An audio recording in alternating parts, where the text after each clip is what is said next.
Yeah. Yep. I think that's recording. Fantastic. And is it showing the screen well? Not really well. Yeah, probably not to a detail. Probably not quite to a detail to read. So I'll bring it a little bit further forward. See how that goes. Sorry for that. It's getting in everybody's way a little bit.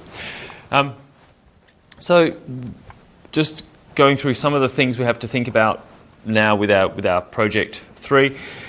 I'll have a quick look at the Adelaide City development plan after this, because there's a couple more things to consider and to think about, but also all of you going through this process will probably be identifying some of the similar things, but I hope to sort of guide your hand in that a bit. But another thing we have to consider is, now that we've thought about our landscaping and our car parking, the major spatial constraints, we've got to think about some other spatial constraints associated with the building that we'd want to get correct in planning approval, because we don't want to go making any of those major changes after planning approval. So one of those things is exit travel distances with the building. And that's a compliance issue, and it's a compliance issue that comes directly from the National Construction Code. One of the things that we always have to do whenever we start opening up the National Construction Code in relation to a building is determine the classification of the building. So in the procedure document, it gives you that classification. Everybody's happy with those classifications. So we've got Class 5 offices, and then we've got a Class 6 portion underneath. Whenever you and that's fine. You can have multiple classifications. So in the NCC here, it shows that we've got that capacity for multiple classifications. Just cutting straight to the chase. So there's all this explanatory information about multiple classifications and how multiple classifications can come about, etc., etc. For some of you more common scenarios. However, cutting straight to the chase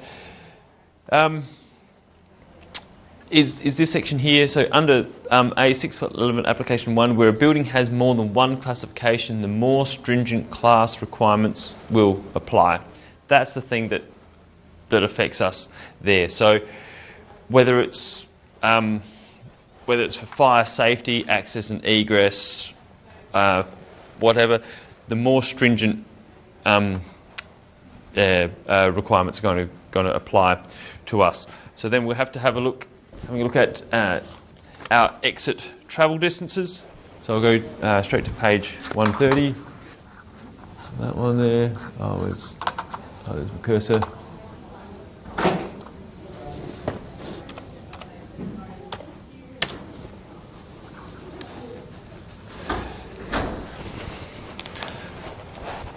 So,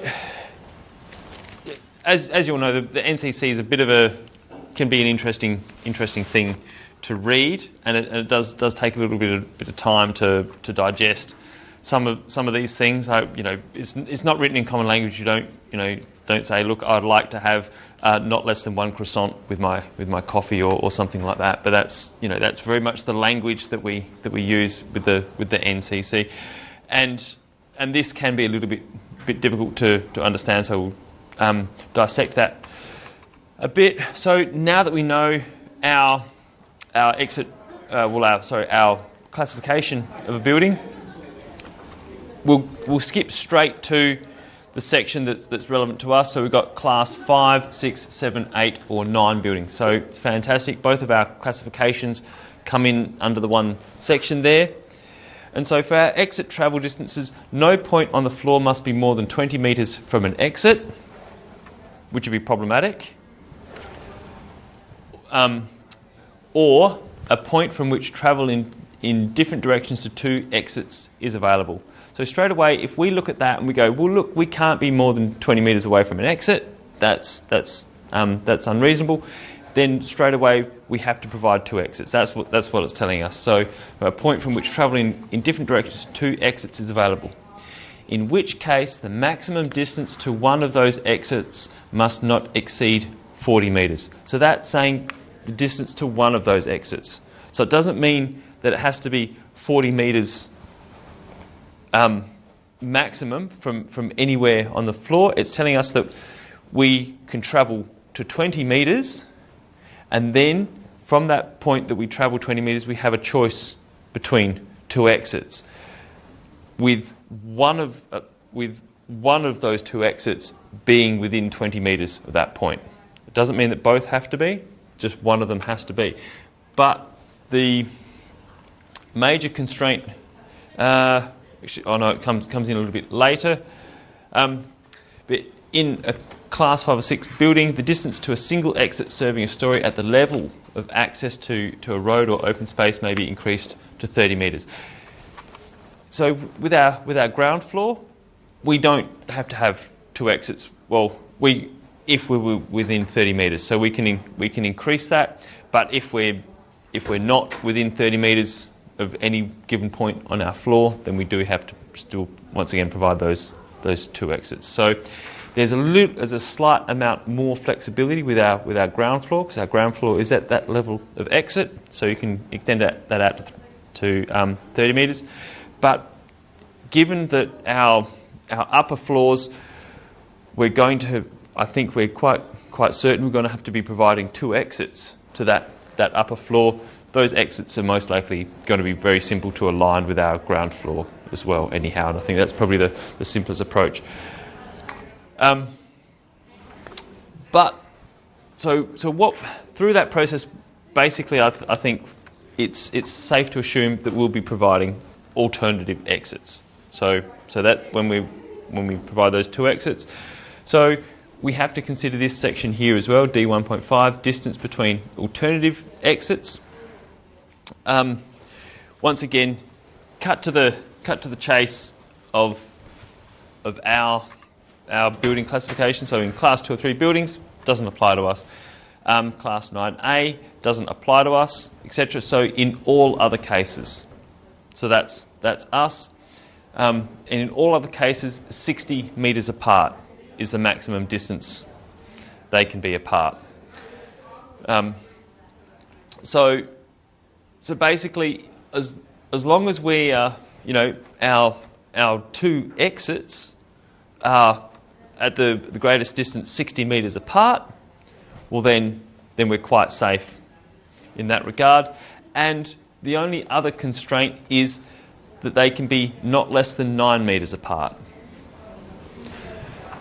I guess the reason there's a not less than in that instance is because you don't want to have lots of people rushing to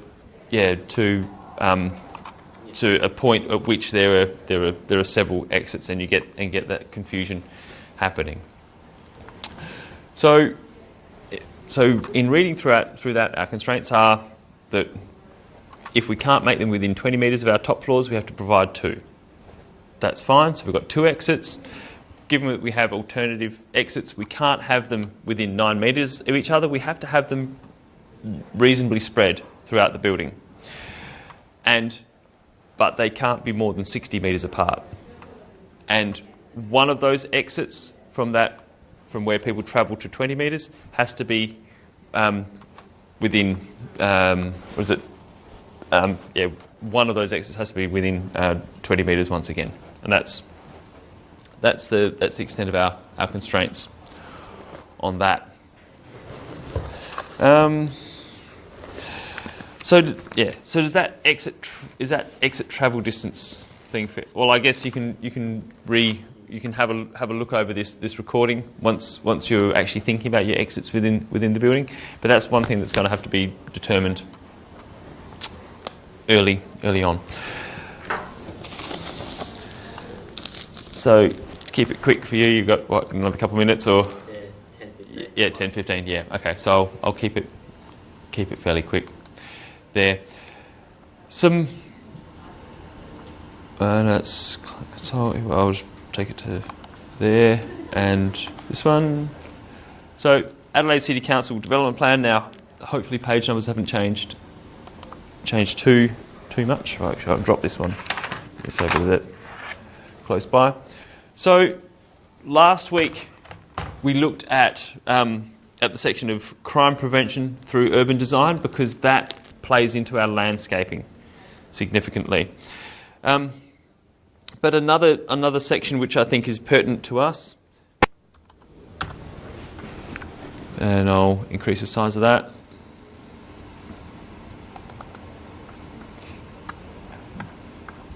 Well, I hope we don't have to be dealing with contaminated sites there. Being Ayers House, I think we're fairly fine with that. But energy efficiency. So energy efficiency is one of those things that's written into the development plan. It can be one of those things that you can incorporate into your design to give it that strength of concept. So development which is compatible with the long-term sustainability of the environment, minimises consumption of non-renewable resources and utilises alternative energy generation systems. So I think that's one that's all fairly clear. Look, buildings should provide adequate thermal comfort for occupants and minimise the need for energy use for heating, cooling and lighting by providing an internal day living area and north-facing window, and other than for minor additions by arranging and or concentrating main activity areas of a building to the north for solar penetration, etc. So this is basic your basic principles of passive solar design. Think about that both in your building, but then also in your landscaping as well. We have that option of deciduous trees as well, and deciduous trees, they've got their greenery there in summertime, providing plenty of shade, but then they lose their leaves in winter, allowing plenty of sun to come through. That may also be an important feature. And a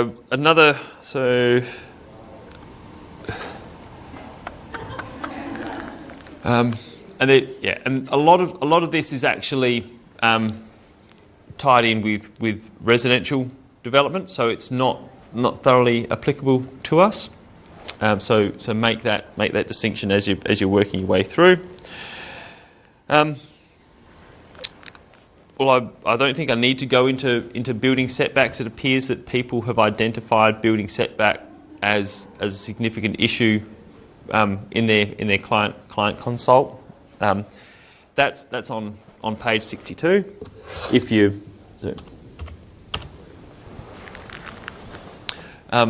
But everybody has seen that,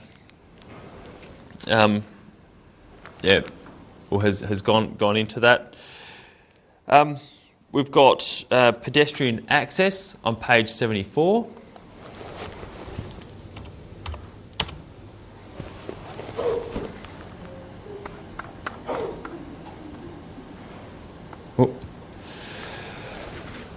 So, given that we've got that tram stop out the front there, pedestrian access is a major consideration with this development. So, access to and movement within the city that is easy, safe, comfortable, and convenient, with priority given to pedestrian and cyclist safety and access.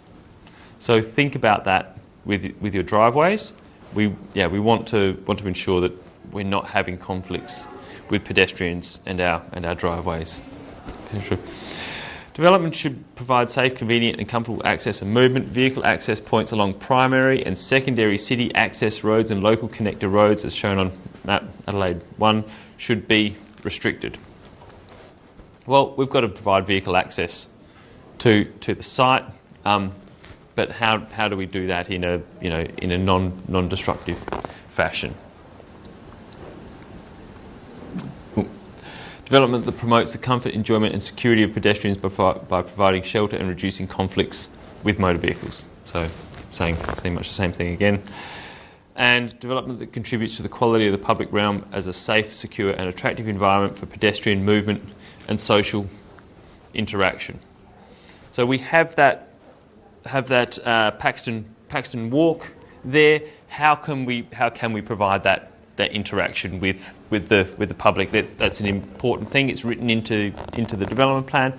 Maybe one of those things that you can bring up with the council to help bolster the strength of your proposal, to say that's what you're doing.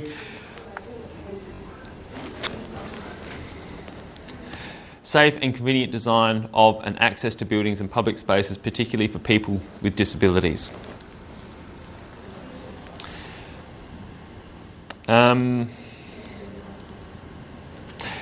Yeah. So it's there's a great deal of, I guess, essentially repetition of concept in there. So pedestrians are not disrupted or inconvenienced by badly designed or located vehicle access ramps and footpaths or streets. And once again, vehicle and service entry points are kept to a minimum to avoid adverse impacts on pedestrian amenity. I think it can't be spelt out any clearer that we don't want conflicts between our driveway and pedestrians. Okay. And that's fairly much it. There's also the car parking. So we've got car parking constraints on page 82. Now that, as identified previously with the introduction that I gave last week, we're not following the car parking thing to the letter of the law. If we were to do our car parking as the council requires, that would be, supplying underground car parking, and we're not actually constrained to actually have to supply any car parking for this site. What I would like you to do for this project is refer to, so we've got page 402.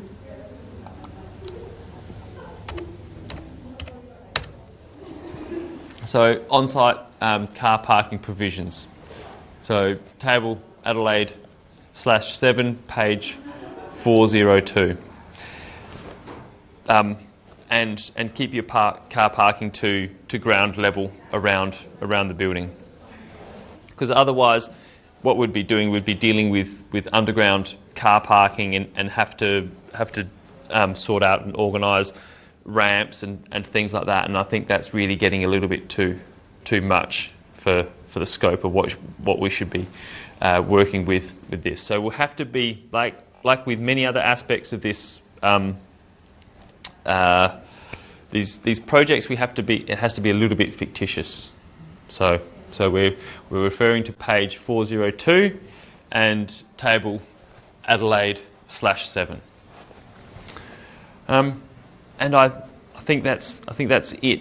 Were there any things that people had found in the development plan which they think pertinent to the project and would like to have some exploration or clarification of? While we're not at this stage, yeah. No, but I think those bits that I pulled out are the, I guess essentially our pertinent ones. So we've got crime prevention through urban design, energy efficiency. Oh, sorry, another one. Sorry, I didn't bring it up. Now is also stormwater management. So we'll have a look at that. But then we've got landscape open space, building setbacks, pedestrian access, traffic and vehicle access, car parking, regulated trees, and significant trees. So those regulated trees, significant trees we had a look at previously. So I'll go to that stormwater management as well while we're all here, page 53.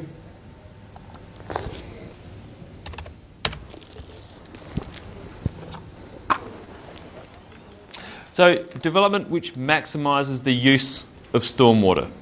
So several ways we can maximise our use of stormwater is, we can store it on site, and one fantastic way of storing stormwater on site is actually in the soil as well. So that can be done in several different ways. You can have stormwater diversion and moisture recharge into the ground. So you're collecting your stormwater and then you drive it into pits full of aggregate, and then it soaks into the ground. That's one way of doing that. I'm not expecting that people are doing that, but councils are providing fact sheets on how to do that on properties, and that's something I think will be incorporated a little bit more in the not too distant future. But another really simple way, and I guess I keep harping on about it, is permeable paving as well. But having paving surfaces that allow water to pass into the soil and provide water for your trees. And then development designed and located to protect stormwater from pollution sources as well.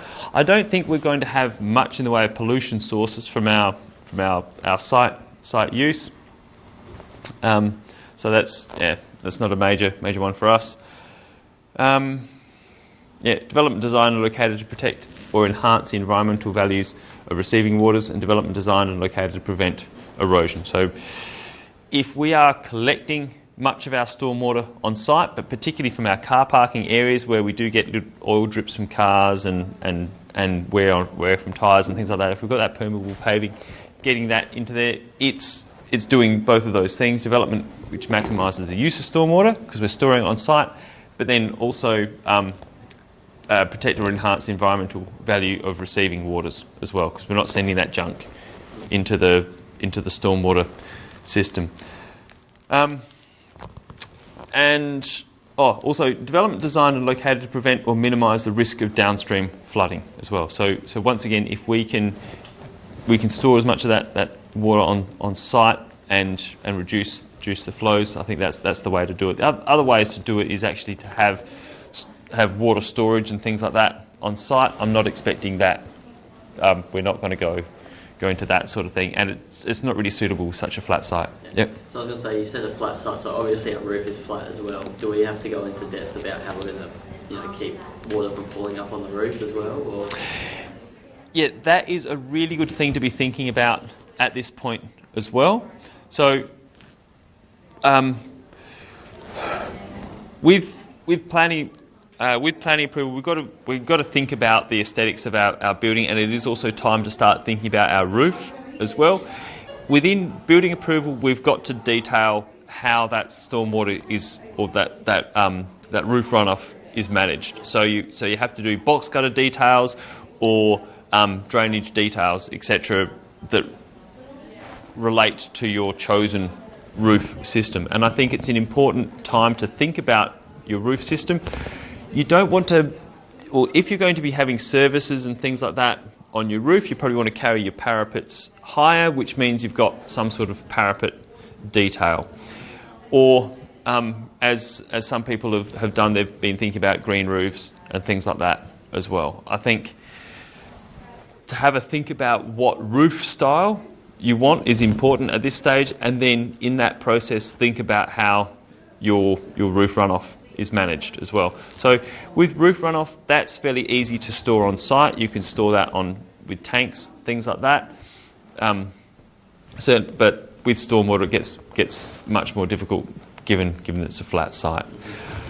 One of the major benefits of if you were to do a green roof or something like that, it means that what you're doing is you're storing much of that stormwater, or the first rain on that roof space as well, and then slowly it filters its way through to your drainage mechanism, and then goes off your roof drainage. So that's ticking some of these boxes as well. There's options there to please the council. It pulls down the air as well, isn't it? Yeah. So that's another major benefit of incorporating greenery and green roofs in your building, is that it helps reduce that urban heat island effect. It provides a bit more thermal comfort to your building, but then also, it's a benefit to the broader community as well by reducing that urban heat island effect. Because if you were to look at heat, like ground heat during a heat wave, I can't remember what it is, but it's significantly hotter in the city than it is in the parklands adjacent. With all those reflective surfaces and dark surfaces, there's a great deal more heat build up, and if you can get some greenery into those areas, well, then that helps keep the city cool. But it also slows down the rate at which stormwater is going out into the street water table as well. Can we run that water down through the buildings to, say, green walls as well inside? Is that? Certainly. Yep. So the incorporation of things like that, I think that's fantastic. It helps with indoor air quality. It helps break up that barrier of, you know, what is inside, what is outside. It provides fantastic spaces for people to work in as well. Like some of the, you know, I say, like, helps with your mental health. Yeah. So yeah, certainly amenable to those things as well. But I think that's the major constraints that are found in that development plan, beyond some of the things identified earlier in that introduction. All right.